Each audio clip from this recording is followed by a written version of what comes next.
बिल्ली और चूहे की कहानी।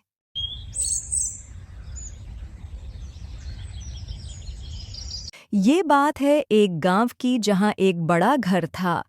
उस घर में बहुत सारे चूहे रहते थे। रसोई घर से लेकर अनाज के कोठार तक जहां भी देखो वहां चूहों की चहल पहल रहती। कभी वे अनाज को तर देते, कभी किताबें तो कभी कपड़े। घर वाले परेशान थे, लेकिन चूहे अपनी मस्ती में थे।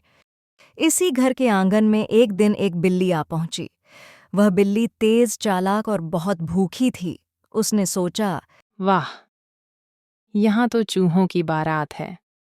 अगर मैं यहाँ रह गई तो रोज का खाना पक्का है। धीरे धीरे बिल्ली ने घर में डेरा जमा लिया। पहले ही दिन उसने एक छोटे चूहे को दबोच लिया।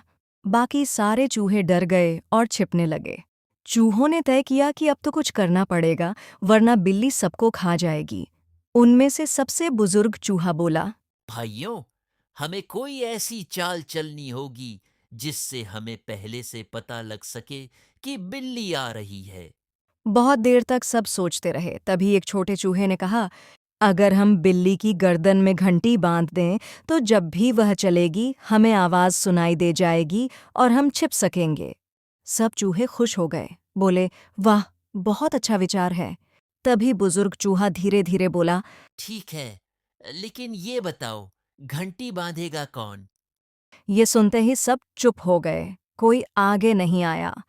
हर किसी को डर था कि बिल्ली पकड़ लेगी। विचार तो अच्छा था, लेकिन करने वाला कोई नहीं मिला। उधर बिल्ली सब देख रही थी। उसे पता चल गया कि चूहे क्या सोच रहे हैं। उसने और भी चालाकी दिखाई। कभी वह चुपचाप सोने का नाटक करती, कभी रसोई घर में गायब हो जाती। चूहे सोचते कि बिल्ली चली गई है और बाहर निकलते, पर तभी वह अचानक झपट्टा मार देती। धीरे धीरे चूहों ने समझ लिया कि सिर्फ बातों से काम नहीं चलेगा। डर के साथ जीने से अच्छा है सावधानी और मेहनत से जीना। चूहों ने तय किया कि वे अब इधर-उधर भागकर नुकसान नहीं करेंगे। उन्होंने बिल्लों को मजबूत बनाया, खाने को छिपा कर रखने लगे और बिल्ली से जितना हो सके दूर रहते। बिल्ली ने भी देखा कि अब चूहे आसानी से नहीं फंस रहे। धीरे धीरे उसका शिकार कम हो गया और आखिरकार वह किसी और जगह चली गई।